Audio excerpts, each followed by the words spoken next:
Welcome back to our fifth and final episode of this year's What's Cooking at the Capitol.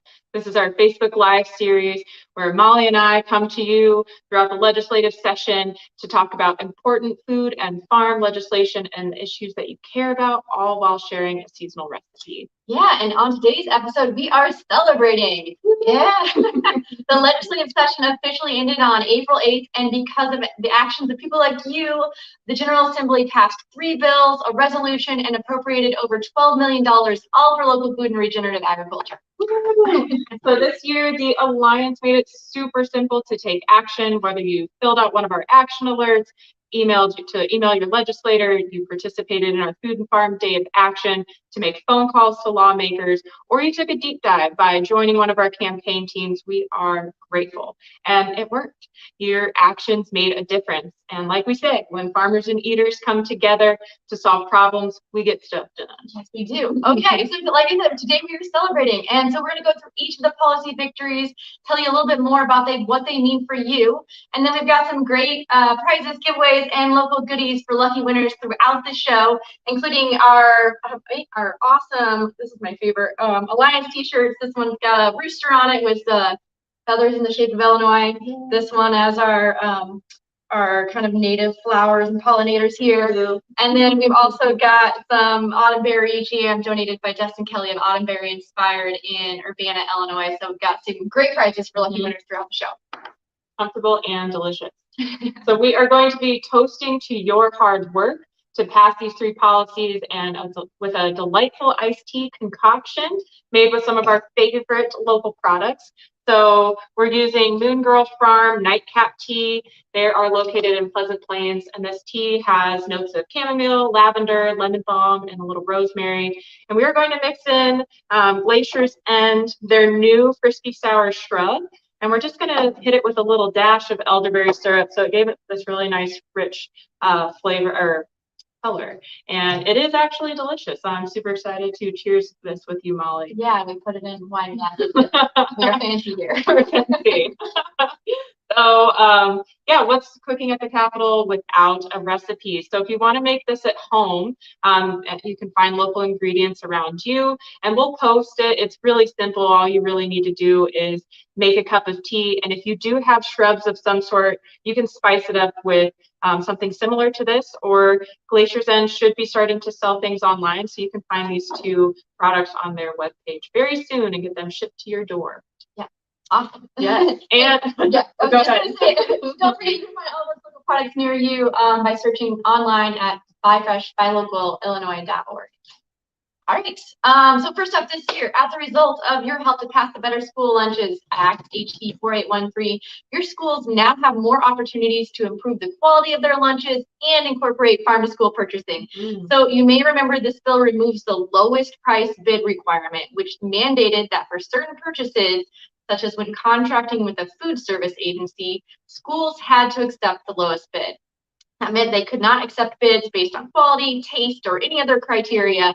So this bill not only removes that antiquated requirement, but also included language that encourages schools to set up contracts that prioritize purchasing from local, fair, healthy, humane, and sustainable farms and businesses in Illinois. So it's a huge step forward for farm to school. Absolutely. And for better school lunches for our kids, because we all want our kids to have great nutrition.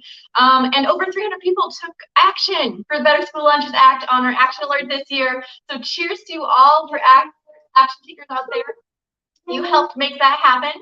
And we're going to randomly select one of you to receive one of our door prizes.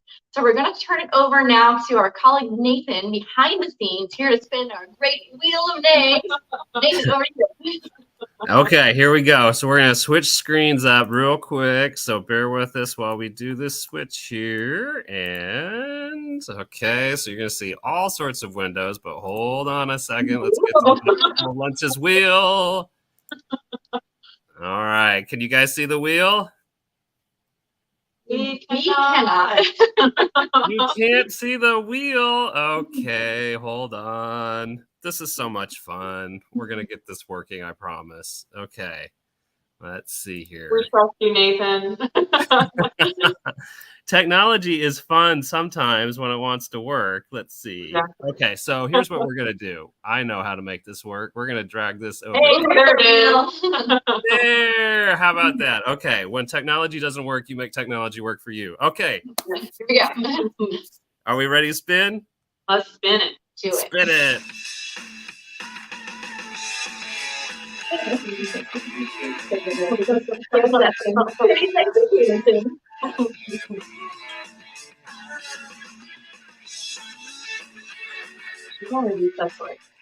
Oh, there we go.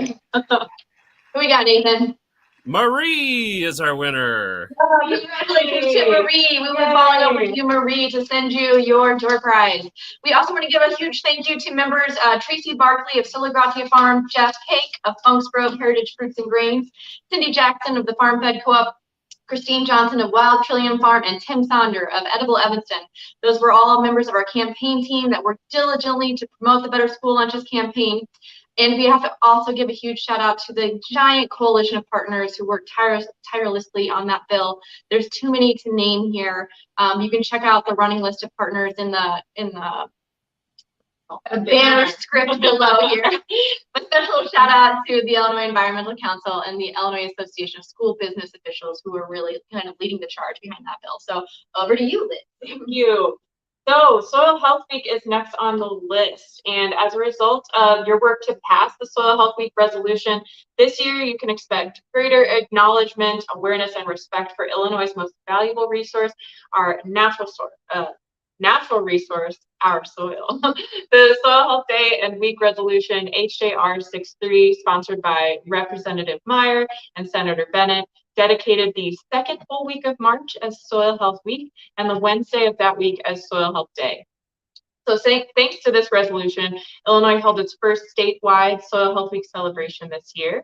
And like we said, it brings a greater awareness to the importance of soil to human health, climate resilience, clean water, and economic development in our state. And most importantly, it lays the groundwork for future policy to build climate resilience and support farmers to protect and build soil health. So over 100 people took action to support that week. And while Nathan is getting that next spin wheel ready, we can do a special shout out for Soil Health Policy Subcommittee members for showing up every morning at 8 a.m. For Monday morning call, the Environmental Council, our Natural Resource Conservation Service, and agency partners, and many others for getting the resolution over the finish line. All right, what do we got, Nathan? All right, do you see Soil Health Week? You got it. All right, here we go. You see it, right? Yep. Okay, here we go. Ooh, another jam.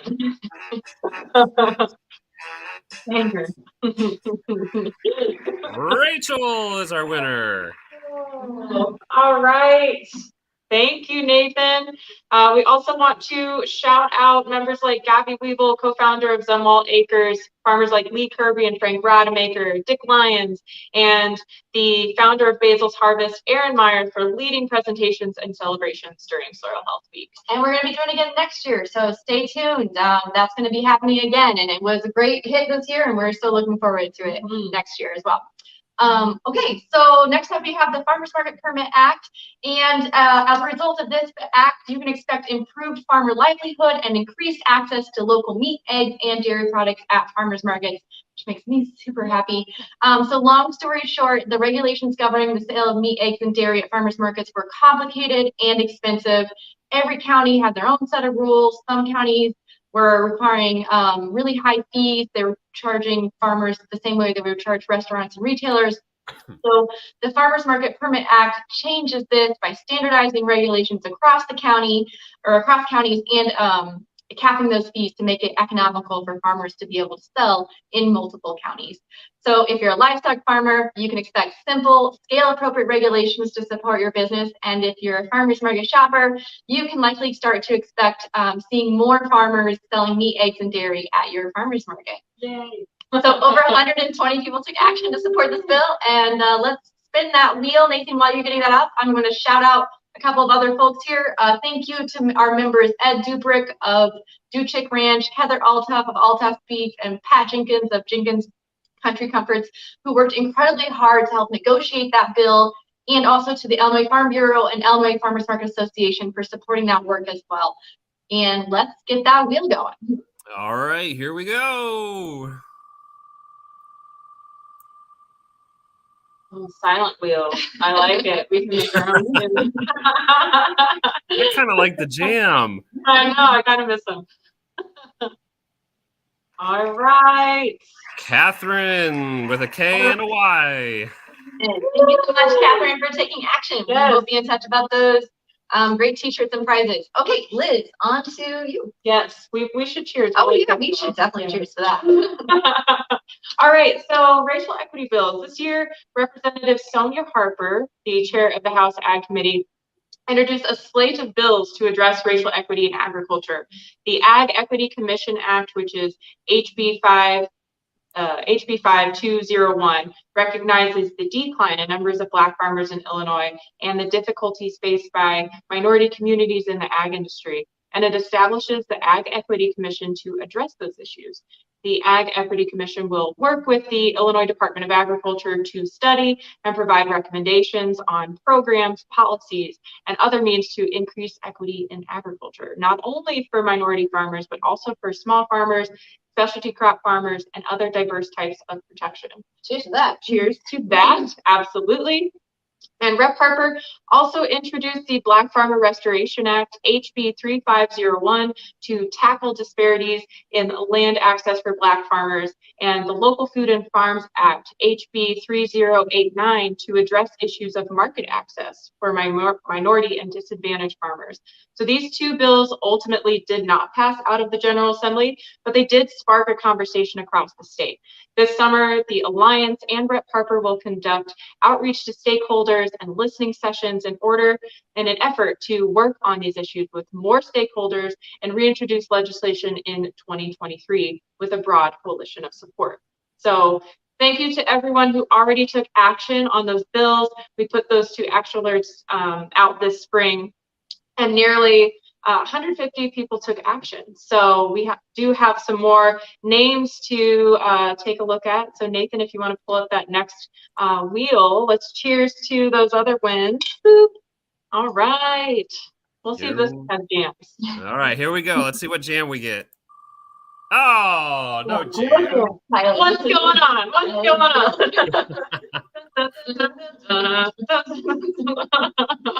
All right. Ellie is our winner. Ellie?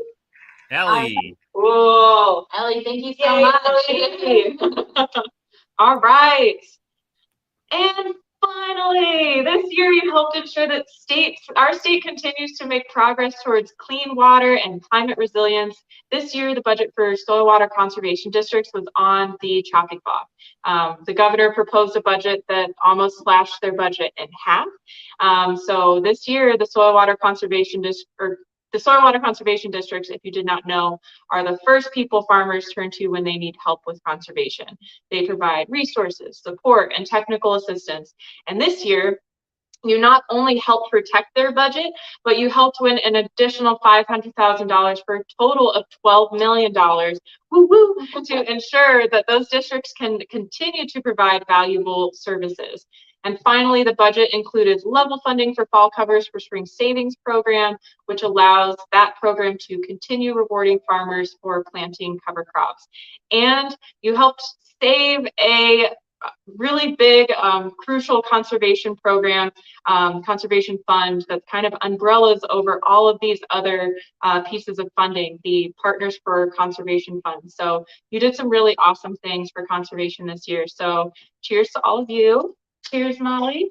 And nearly 150 people took action to support what this bill was called, which is the Partners for Nutrient Loss Reduction Act.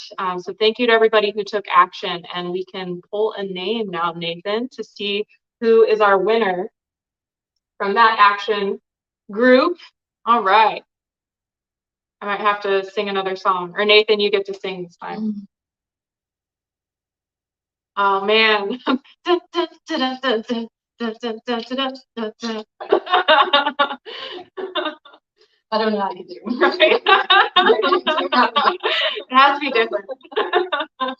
Okay, we have. Oh, Nathan, are you there? We have a name, and we'll get that name because the screen's very small and Molly and I can't see it. But It is Christine. Thank you, Christine. We're taking action for conservation, soil health, water quality. Awesome. And just a few super quick shout outs to our members, Becky Doyle, Frank Rademacher, Lee Kirby, Gabby Weeble, Dick Lyons for writing op-eds to support the legislation and funding. The list of partners, like with a lot of these priorities, as you've seen, is really, really long, and teamwork is how we get stuff like this done. But we have to show our gratitude to the Association of Soil Water Conservation Districts, the Environmental Council, American Farmland Trust, Isaac Walton League, and Prairie Rivers Network, and so many more for coming together to protect conservation funding. Again, the banner shows how long these lists of partners are. Couldn't do it without you all. All right, thank you again to everyone who took action on all of this legislation. If you want to get more involved with supporting and shaping policy, we've got a place for you. Consider becoming a member. We'll connect you with others who care about the same issues you do, and we'll get to work. Also this summer, we'll be turning our attention to federal policy. It is a farm bill year. Oh my gosh, I can't believe it. It's so crazy. It comes around every 4 years and it feels like it was just yesterday. But if you're asking yourself, what's a farm bill? Don't worry, we've got you covered. We're hosting a series of Dishing on the Farm Bill events this summer across Illinois at breweries and wineries, all kinds of fun places. You can join us at one of those events. We'll give you the inside scoop on the Farm Bill, what it is, what it does, and how you can make an impact and take action. So stay tuned for more details about that coming soon. And cheers. We'll see you next year, hopefully this summer.